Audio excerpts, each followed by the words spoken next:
Om Namo Bhagavate Vasudevaya. Om Namo Bhagavate Vasudevaya. Om Namo Bhagavate Vasudevaya. Welcome to the live reading from Ramayana, the story of Lord Ram. And we are on the final part of the reading now, the Uttarkand. Lord Ram has come back to Ayodhya with Lakshman, Sita. Hanumanji has come, Sugriv has come, and Vibhishan also came. Sorry, not Vibhishan, Sugriv came. And there have been a coronation and everything.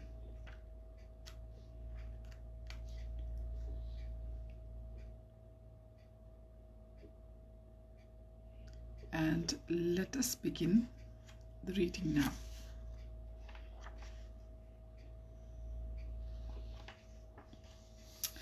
Soon after Ram's coronation, all the great rishis came to Ayodhya to personally worship him and glorify his wonderful transcendental pastimes.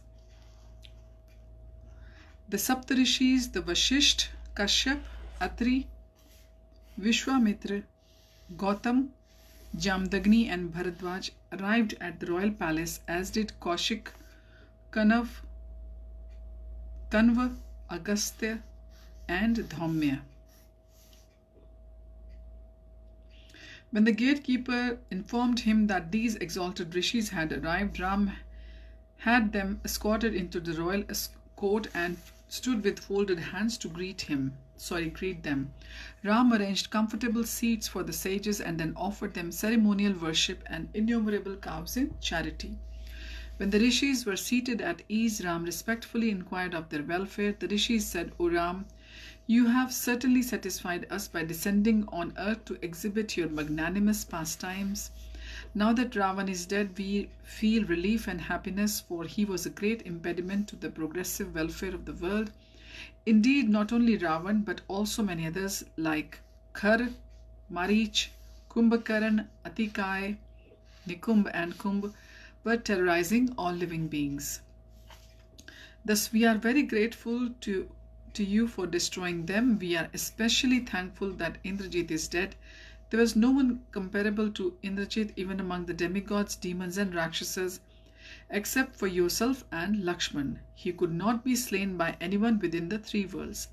Interrupting the sages, Ram curiously inquired, "O best of the rishis, why do you praise Indrajit even more than Kumbhakaran or Ravan? How is that he became more powerful than his father and was able to defeat Indra, the king of heaven?" On behalf of the sages, Agastya replied by narrating the following history.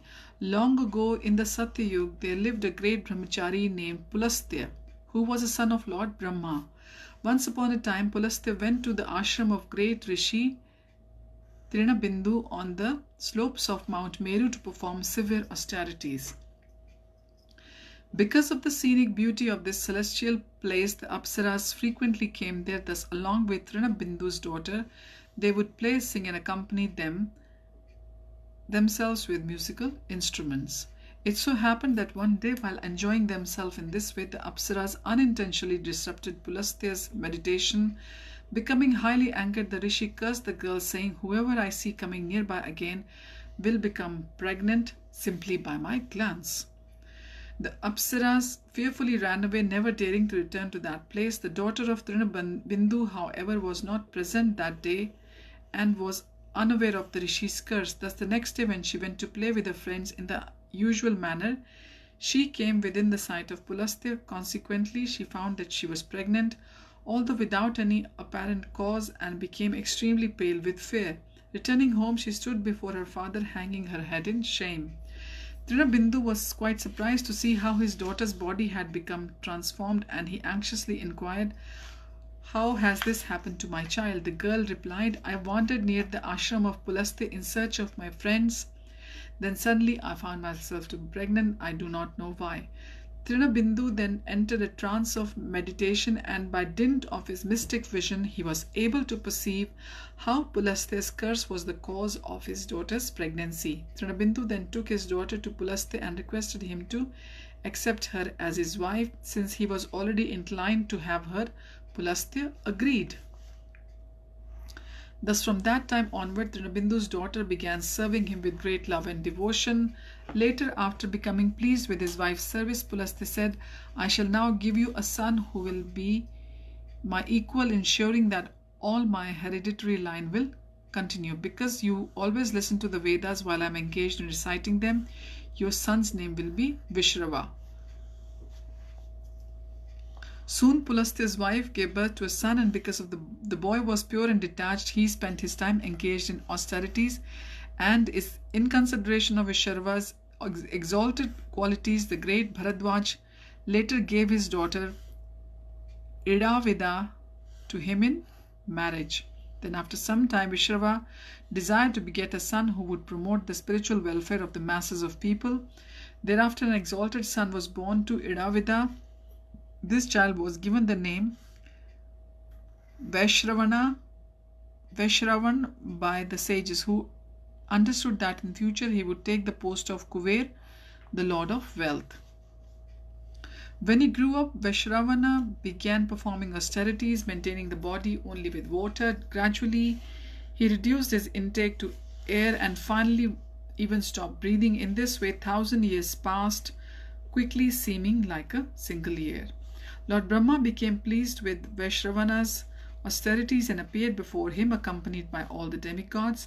When offered a benediction, Vaishravana expressed his desire to become Lokpal.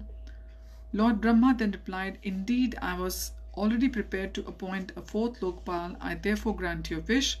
You may assume the post of Kuver, the Lord of Wealth, thus becoming equal in greatness to the other three Lokpals, namely Yamaraj, Indra and Varun. Additionally, I shall award you a celestial vehicle befitting your exalted position. Here is the Pushpak chariot. Lord Brahma departed, and because the universal grandsire had not designated a place of residence for him, Vaishravana went to his father Vishrava. Vishrava said, My dear son, you may reside at the city of Lanka located on the Trikut mountain. Vishwakarma built this place for the habitation of Rakshasas. However, Lanka is now vacant, since the Rakshasas long ago fled in fear of Lord Vishnu and have taken up their residence in Rasatal. Following his father's order, Vaishravana took up residence at Lanka. In due course, because of his good rule, that place came to flourish and was filled with citizens known as Nariths. Now, and then Vaishravana would mount his chariot and visit his parents. Ram sat listening to Agastya's discourse with great pleasure. However, he again politely interrupted, saying, While I am anxious to hear the continuation of the story, I am curious to understand some points. Under what circumstances had the Rakshasas previously come to inhabit Lanka? I have heard that Rakshasas were originally born from the eyebrows of Pulastya. However, it appears now that the origin must be different. Who is the actual ancestor of the original Rakshasas? How powerful were they in comparison to Ravan? Why were they driven away from Lanka by Lord Vishnu and made to reside below the earth in Rasatal? Agastya continued his narration in sweet words. In the beginning of the cosmic manifestation, Lord Brahma created the oceans and then the living entities. When the created beings became tormented by hunger and thirst, they approached Lord Brahma and asked him what they should do. While laughing heartily, Brahma replied, You should protect, that is Raksha, the ocean by all means.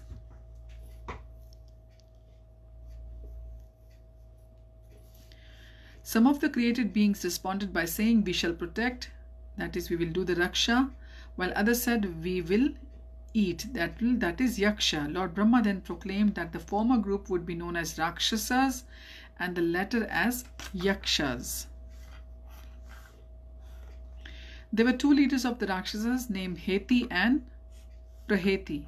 Praheti was naturally inclined towards virtue. Thus he retired to the forest to perform austerities. Heti wanted to marry and on his own initiative married Bhaya, Yama's sister. Also being the sister of Kal, Bhaya was most fearsome personality. Through her, Heti begot a son named Vidyut Kesha. When Vidyut Kesha grew up, Heti arranged his marriage to the daughter of Sandhya named Salakantaka. Salakatankata. Salakatankata. Later on, Salakatankata gave birth to a son on the slopes of Mount Mandar, and since she had only desired to enjoy sex with her husband and not to bear a child, she abandoned the baby after delivery. When the neglected child began to cry, he was seen by Lord Shiva, who happened to be passing on his bull carrier along with his wife Parvati. At the request of the compassionate Uma, Lord Shiva made the child immediately grow up and benedicted him with immortality. Then to further please his wife, Lord Shiva gave the child a flying city. Parvati also awarded a benediction to the entire Rakshas race, saying, "Henceforth the women of your dynasty will deliver their babies at the time of conception, and upon birth the child will immediately grow up to become the size of the mother." So, these Rakshasas race was given a special benediction by Mother Parvati. After receiving these benedictions, Sukesha, the son of Salakantaka, and Vidyut Kesha became very arrogant and began roaming at will in his airplane. Considering Sukesha's opulence, the Gandharv named Gramani gave his beautiful daughter Devavati to him in marriage. After Sukesha begot 3 sons by Devavati, Malyavan, Sumali, and Mali. Knowing that the father had become powerful by obtaining benedictions, the 3 sons went to Mount Meru, determined to gain success by the performance of severe austerities. The severe penances of the 3 sons of Sukesha became fearful for all living beings. Lord Brahma appeared before the 3 brothers to fulfill their desires and make them desist from their austerities. Thus, when Lord Brahma offered some benedictions, the brothers replied, "O Lord, may we become long-lived and become so powerful that we will strike terror into the hearts of our enemies. Give us the ability to become invisible at will, and let us 3 always have love for each other." Lord Brahma gave his consent and departed. Due to their benedictions, Malyavan, Sumali, and Mali became so fearless that they began to harass the demigods and demons alike. Enlivened by their leader's prowess, the Rakshas approached Vishwakarma in a group, requesting him to build a palace, a place equal to the demigods. Vishwakarma informed the Rakshas of Lanka, surrounded by golden walls, which he had previously constructed under the order of Indra. Then, at Vishwakarma's urging, the Rakshasas took up the residence there. Soon thereafter, the Gandharva woman Narmada gave her 3 daughters in marriage to Malyavan, Sumali, and Mali. Through his wife, Malyavan got many children, including Virupaksha and Durumukha. The wife of Sumali gave birth to Prahasta, Akampan, Dhumraksha, Suparshva, and Prahas. Through his wife, Mali begot Anila, Hara, and Sampati, who became Vibhishan's 4 ministers. And all these offsprings became proud like their fathers and began to harass the demigods. Finally, the demigods and rishis went to Lord Shiva and complained that the descendants of Sukesh were practically driving them out of heaven.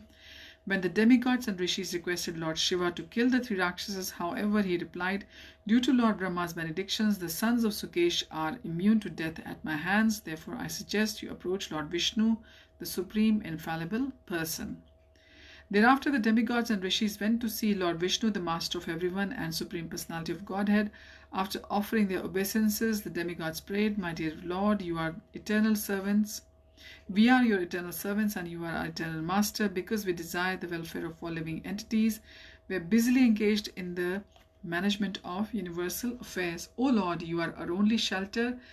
Thus we have come to inform you of our plight. The sons of Sukesh named Malyavan, Sumali, and Mali have become invincible by the benedictions of Lord Brahma and are harassing us greatly. Even Lord Shiva has refused to fight them. Thus we are now forced to approach your lotus feet for protection." Lord Vishnu replied, "My dear demigods and great rishis, do not fear. I know about Sukesha's son because they have proudly overstepped the boundaries of propriety. I have already decided to kill them." So we will continue from here onwards next time. Thank you for joining in this reading. I wish you all a very blissful day ahead. Hari Om Tat Sat. Hare Krishna.